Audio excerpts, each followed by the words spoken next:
The far left propaganda machine is currently on a full blown blitz. I'm talking about an all out campaign to absolutely destroy Elon Musk, and there is only one reason for it. And that is because the man cannot be bought. Now, you may be thinking just in terms of money, and you would be right to say that, right? To say the man is worth literally $400 billion. He is worth almost $500 billion, the wealthiest man in, I believe, human history, even eclipsing Mansa Musa, who had all the gold in the world, right? So here we have the wealthiest man in the world, and he is now having the support of the most powerful man in the world, being the American president, DJT, 45, 46, 47. Now, here's the thing. Elon happens to be the type of individual who not only has FU money to levels that most people could never even fathom, but he is also somebody who has a deep-seated conviction because of what happened to his number one first true love, which is his children. For those of y'all who don't know, Elon has got as many kids as most of these rappers running around here, right? The man is just pumping out babies. He loves to do that. His favorite things in the world are rocket ships and making babies. He just loves those two activities, right? Making rocket ships and making babies. And so Elon has a whole bunch of kids. And there was a time in the not too distant past where one of Elon's kids was essentially taken from him. This sounds crazy, but coming from California, I heard multitudes of these stories, not just about him, but about, your everyday people. He had his son taken from him, and essentially his son taken from him, not unalived in that way, but he expresses it to say, my son was, unalived in essence, because they turned his boy into a girl without his permission, obviously. And because of the way that California is set up, right, the deep-seated mental instability, mental illness that is rampant in California, they created laws that allowed for parents to have no say-so as far as whether or not a kid was going to have a quote-unquote gender reassignment. And so Elon's child was one of those victims. Elon's son was a victim of exactly that. And I believe that was the moment that changed that man forever. Because before he was, very left-leaning. He was a Bay Area guy. He was a tech bro. And so, when you come from that world, like again, I grew up in San Jose, which is smack dab in the middle of the Bay Area. When you come from that world, it's identity over everything. Right? Your Democratic flag is waving high, like it is a part of your ethos. It is a part of who you are. It's your social circle. It's your family circle, your friendship. It's everything. Your workspace. Everything is deep blue, and it is far left. It is radically far left in many cases. That's why you have places like San Francisco that exist. It's the hub of wokeness, right? The factory that manufactures this mind virus. And so you have a guy like Elon who essentially was going along to get along, building the things he wanted to build.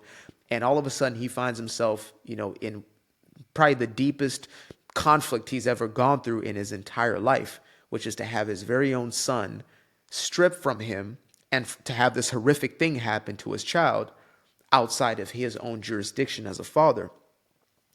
And so I believe that's the moment that everything changed for him personally. Like the reason why I bring this up is to say this. When Elon was, first backing Trump, it was the first time I've seen the left have such a visceral response to, this idea of the oligarchy. Like they've always loved to talk about it. Bernie Sanders, et cetera, loves to talk about it, but they were quite silent about these things, about a small group of rich people controlling blah, blah, blah, because they knew that their platform was literally built off of the oligarchy. Right? Not just the likes of Soros, but I mean every major tech company had huge donations sent to the Democratic platform. So this had been going on forever. So they weren't really going to bite the hand that fed them. So Bernie could get away with talking about billionaires, but he could kind of keep it ethereal. It's just this concept of billionaires and the rich billionaires will take our taxpayer dollars. He was running on that platform. But he couldn't necessarily get into the specifics because, again, this is a platform that was literally being funded by the elites, by the wealthy class, right? This is a shocker to most people, but a lot of these multi-billionaires were left-leaning, including Bezos, including Zuckerberg, right? I'm talking about the guys who were Elon's peers. Elon himself, at a certain point, was more left-leaning, maybe considered a Bernie bro of sorts, right? At least Joe Rogan was a guy who was a Bernie bro, and he was actually an advocate, an outspoken advocate of a guy like Bernie. So it's interesting that as soon as Elon then has his awakening and he sees that he's been deceived and he sees who Trump actually is, then there is that shift. And so there's one who outweighs, let's say 50 of theirs, like one billionaire on this side who outweighs 50. And the difference also is Elon is outspoken. He's on the stages. He's willing to be an advocate. He's willing to do the work. He's of service. And so their own, on far left, their own billionaires are in the shadows. They are hidden. They are the puppeteers. And I've said this before where it's, essentially Elon has to bow the knee to the seat of presidency, whereas on the left, or even some of these rhino Republicans, these neocons, etc., the warmongers like Bush and the other Bush, and individuals within that lineage, those individuals bowed the knee to the establishment. They bowed the knee to the quote unquote shadow government. They bowed the knee to the money, where now it is vice versa. So Elon has become an employee of the government in essence. And he is now going through the government, seeing where it is that money is being wasted. He didn't even get into it saying, oh, I just want to find corruption. He just happened to find corruption in the midst of all of this waste. And surprise, surprise, the very same people who have been crying out about how there's now a small group of wealthy people controlling the government are the very same people who were taking our taxpayer dollars, because we didn't give it to them for the ways in which they were using it, taking this money and using it for their own personal interest, for their own ideological interest, right? Pushing these transformer shows overseas, these drag shows, over the waters through international development, right? Through USAID. These are the very same individuals who are pushing for gender reassignment surgeries across the water, pushing their same ideology, their same lunacy to the rest of the world in the same way Obama did with, the alphabet community, looking to push that into places in Africa, et cetera, where these sorts of things were taboo. Whether you agree with that or not is between you and the donkey you rode in on. But that's exactly what they did, trying to push their own propaganda into other spaces, other places, while also pocketing quite a bit of that money, right? You have politicians who are becoming infinitely wealthy while sitting in these so-called seats of service. They're supposed to be public servants. The Nancy Pelosi's becoming worth hundreds of millions of dollars while never have been made maybe 200 or 300,000 a year. I mean, they said it would literally have taken 1,500 years at the height of her earning potential in her current seat to have made the money that she is now worth. Somehow she just happens to be a savant of the market. Somehow she just always knows exactly where the market is going, right? This is actual corruption.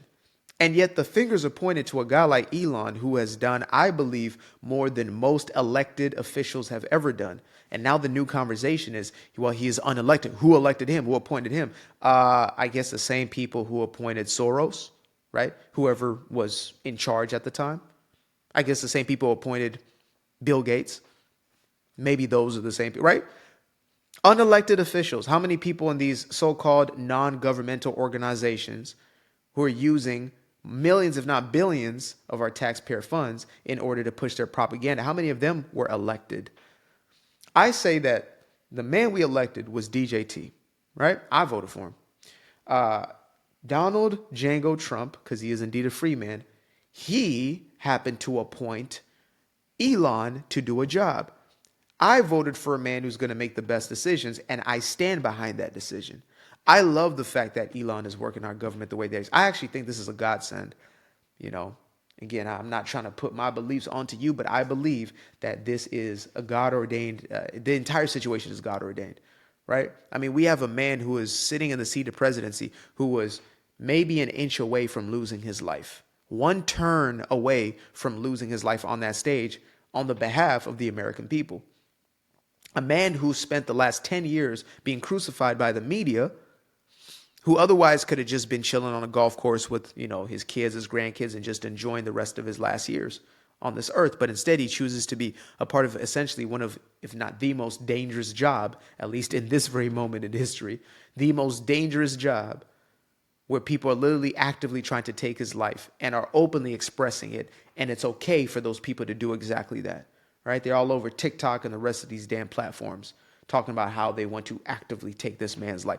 That man has committed himself to that. And so he has appointed who happens to be the wealthiest man in the world, who cannot be bought, who is now convicted, who now has a different call to action because of what he's experienced in his own life. And so when people try to tell me, oh, Elon is this villain, he's this, he's really playing, he's, by money standards, he's already the most powerful person on the planet, just by finances, right? However, he happens to be a person who cared more about the mission than the money. And I knew this way before any of this unrolled. When he was still on the left, he took his $190 million from PayPal after they sold the company, and he put all of it into two of the riskiest businesses, period.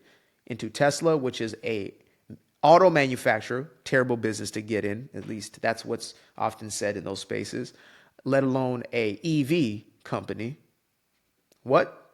When nobody really asked for it. And then you have a rocket ship company. Huh?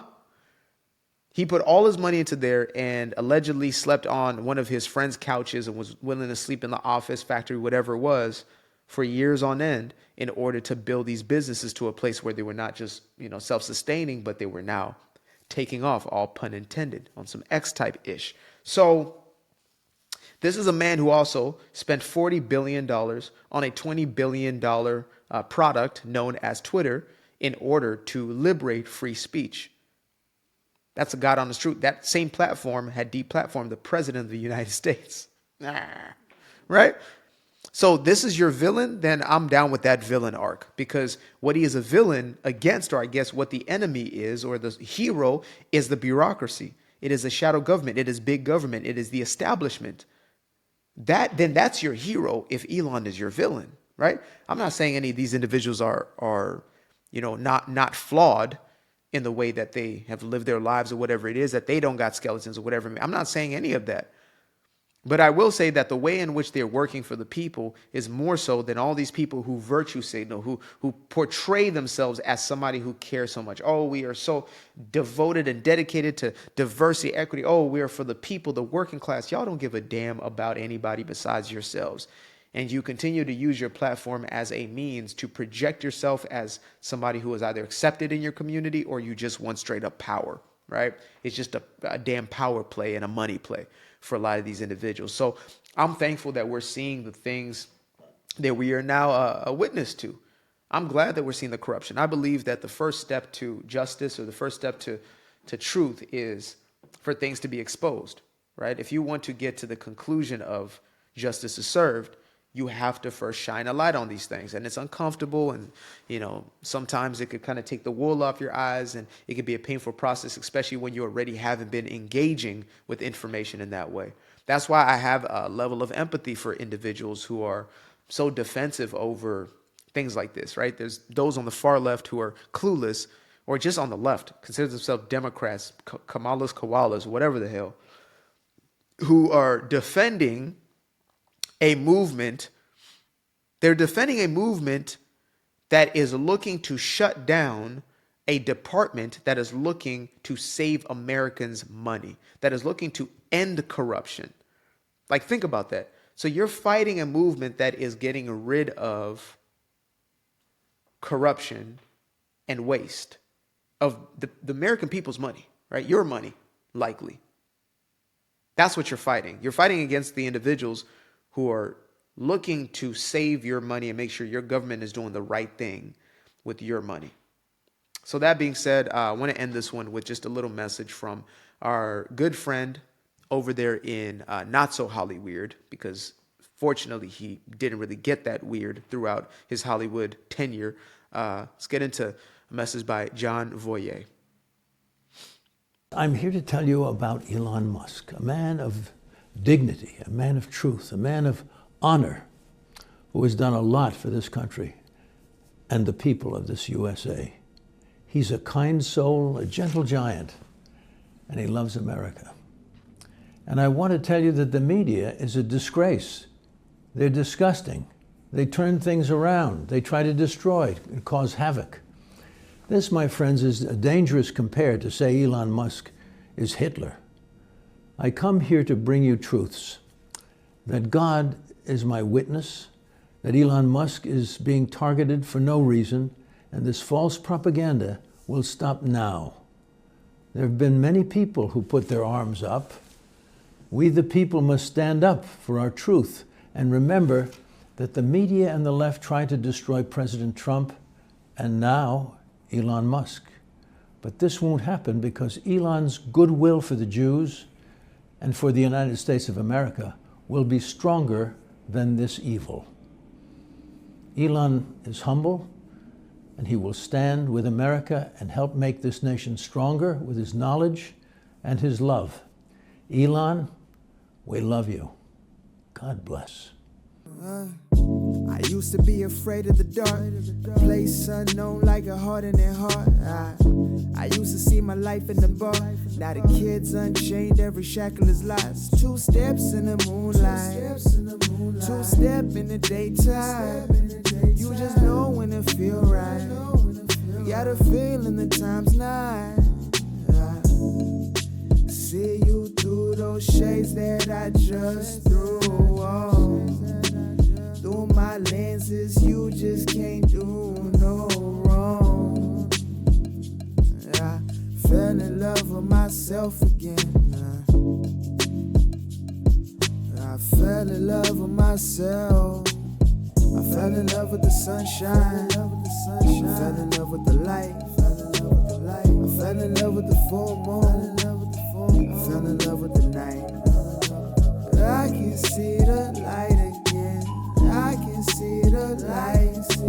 You can see the life in him illuminate the night.